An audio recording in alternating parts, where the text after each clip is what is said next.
Oi pessoal, eu sou a Tânia do canal Capa e Conteúdo e hoje eu venho falar com vocês a respeito do livro O Mundo de Sofia. Esse livro foi escrito por Jostein Gaarder, um norueguês que nasceu em 1952. Ele foi traduzido para 42 línguas. É um livro bastante conhecido no mundo e é muito interessante, pessoal.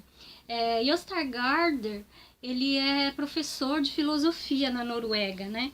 E ele falava que era muito difícil de encontrar alguma coisa didática que atraísse a atenção e a curiosidade dos estudantes, né? Então ele resolveu escrever esse livro, O Mundo de Sofia. É um livro muito interessante. É assim, para quem já conhece filosofia, é filósofo, vai achar ele até infantil. Mas assim, é um romance, como diz aqui, é um romance da história da filosofia. Então ele encaixou toda aquela parte filosófica de quem eu sou, o que acontece no mundo, ele vai encaixando numa história que é a história de Sofia.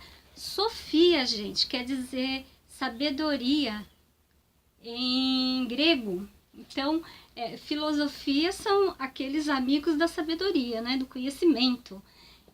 Esse livro ele tem 547 páginas, é um livro grosso, mas tem assim, tem muita coisa relacionada à filosofia. Tem assim um mini curso completo de filosofia, né? E é legal porque tudo é encaixado nessa história, na história de Sofia. A Sofia Amundsen, ela é uma menina por volta de 14 anos que tá para fazer 15 anos. Ela tá para fazer aniversário. E num dado momento ela chega na sua casa, é uma adolescente normal, gente, não tem nada de não, ela é normal, ela chega em casa da escola e na caixa do correio dela ela começa a receber bilhetes, mensagens. A primeira delas que ela recebe tem uma pergunta, tá escrito assim no bilhetinho, quem é você? Por que o mundo existe, por exemplo? Quem é você? Por que o mundo existe? Ela começa a receber esses bilhetes, né? Na caixa do correio dela. E também ela recebe cartões postais endereçados a uma tal de Hilde Gnag. Não entende nada. Num dado momento, ela começa a receber uns envelopes com mensagens de um tal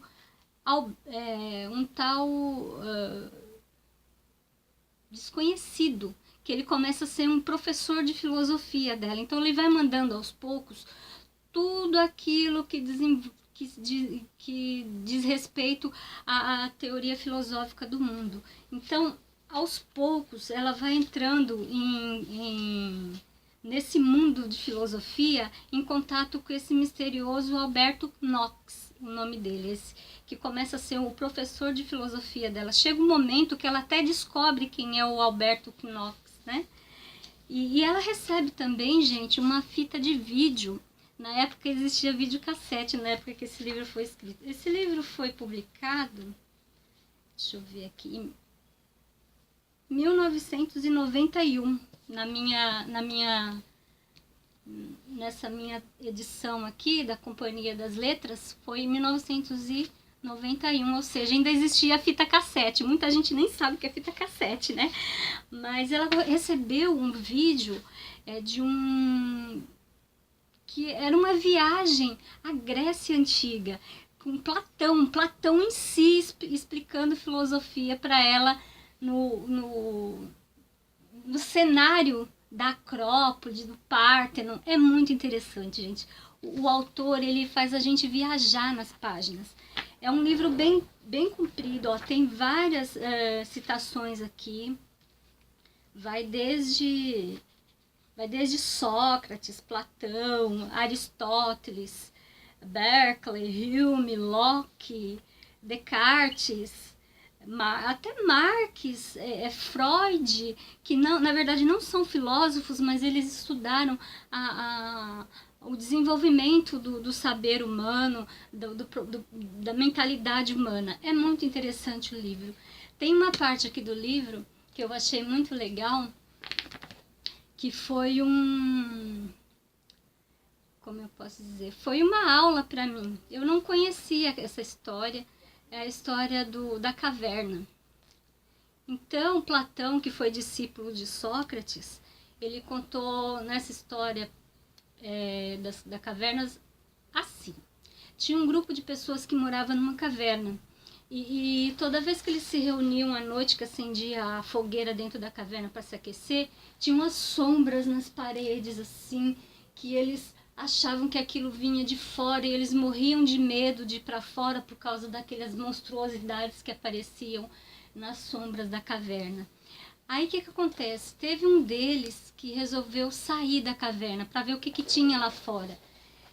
E quando ele saiu foi o único que teve coragem de sair da caverna.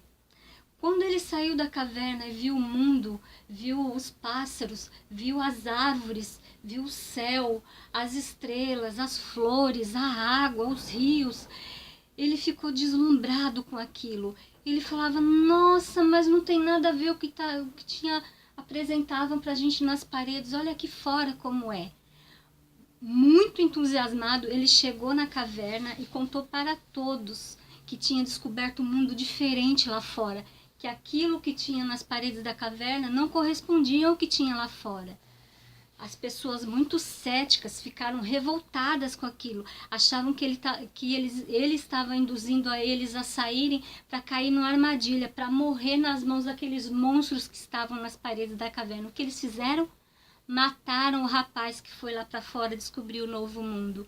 E foi mais ou menos isso que Platão quis dizer com o que aconteceu com Sócrates, que Sócrates foi morto, ele tomou cicuta, porque ele apresentava para as pessoas mundos diferentes, ele fazia as pessoas pensarem por que isso acontecia, por que isso não acontecia, o porquê que você está errado, ele sempre confrontava o que as pessoas imaginavam do mundo. É muito interessante esse episódio da caverna, gente, é muito legal. E tem muitos contos aqui. Tem um momento aqui que ele fala sobre o brinquedo Lego. Ele diz aqui, o Alberto Knox, que é o professor de filosofia da Sofia, que assim, que o Lego é o brinquedo mais genial já inventado. Por quê? Na verdade, falando sobre o Lego, ele fala sobre Demócrito. E o Demócrito foi o primeiro que idealizou que fez assim o ideal de um átomo. Ele que deu aquela ideia de uma substância que é indivisível, que se forma, todas as coisas são formadas por ela. Antigamente, muito antigamente, se pensava que as coisas eram formadas pelos 4 elementos, né? A água, ar, terra e fogo. E depois os estudiosos começaram a ter outras pesquisas, outros desenvolvimentos do que a matéria era formada. Então, é uma aula de filosofia esse livro, gente. Como eu posso dizer, é uma coisa bem didática, não é uma coisa aprofundada. Quem precisa de aprofundamento tem que ler aqueles livros, realmente aqueles livros didáticos mesmo. Se eu tivesse lido esse livro no meu colegial, eu teria, sei lá, tirado 10 nas matérias. Na minha época, eu fiz colegial público e existia aula de filosofia, né?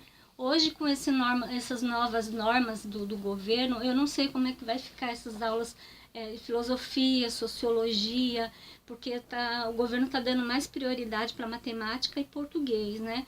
Parece que vai ser mudado o planejamento escolar agora. Infelizmente, porque isso aqui é a base para a gente viver, é a base para a gente pensar, se atualizar no mundo, focar no mundo, por que a gente está aqui. Não tem resposta, gente. Não é um livro, por que o mundo existe. Esse livro não vai dizer por que o mundo existe, lógico, porque ninguém tem realmente a resposta para isso.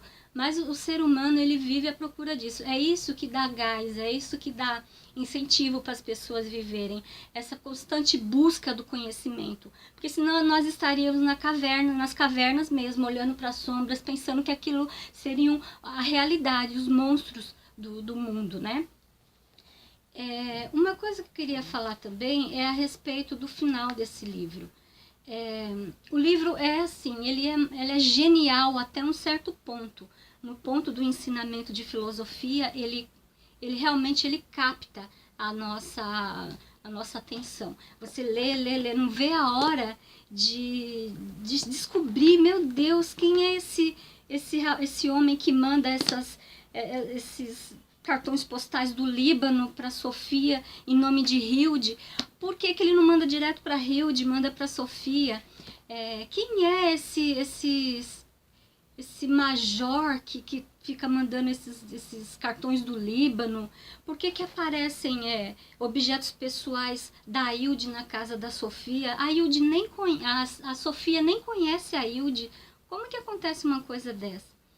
No decorrer do livro, você, quase nas 300 páginas em diante, até a última página, começa a desenrolar, o autor começa a desenrolar esse mistério, o porquê desses bilhetes, o porquê que esse major que manda esses cartões para Sofia, esse major que é o pai da Hilde, conhece toda a vida da Sofia, ele conhece até o que acontece com o professor de filosofia da Sofia, que antes esse professor era um completo desconhecido, né?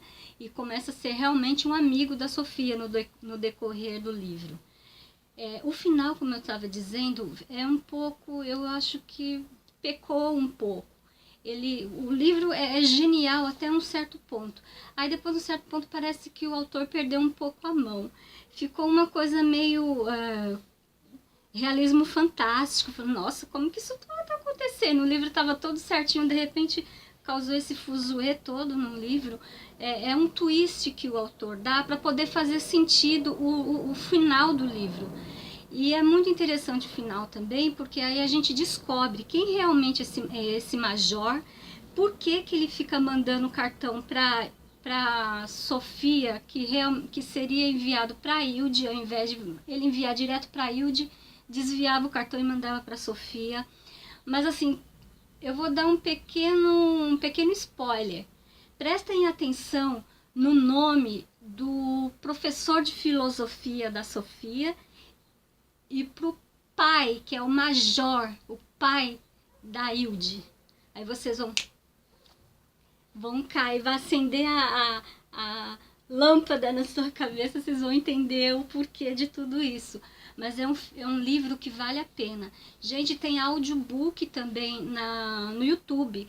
Se você não tiver saco para ler essas 500 páginas, tem um audiobook disponível no YouTube. Eu dei uma sapiada no vídeo, eu achei muito interessante, porque você está fazendo as coisas ali, de repente trabalhando em alguma coisa na sua casa ou na hora do almoço, você consegue continuar lendo o livro, porque realmente é uma coisa que você fica virando página, você quer saber o que está acontecendo. Infelizmente o final não é muito, ao meu entender, ao meu gosto, não foi muito interessante, porque eu acho que o autor viajou um pouco, mas não impede a genialidade do livro, não anula a genialidade do livro. É muito interessante, gente, leiam. Essa minha edição aqui, a capa é azul, que eu acho a mais bonita. Tem uma outra edição que a capa é alaranjada, que tem uma trilha, uma estrada, tem uma menininha caindo, é bonitinho, mas eu acho que esse aqui é o mais bonito, é o mais interessante. A capa, você vê que tem um globo, que tem um óculos, é uma coisa que você imagina que seja uma pessoa muito culta, lendo, escrevendo uma carta. É interessante.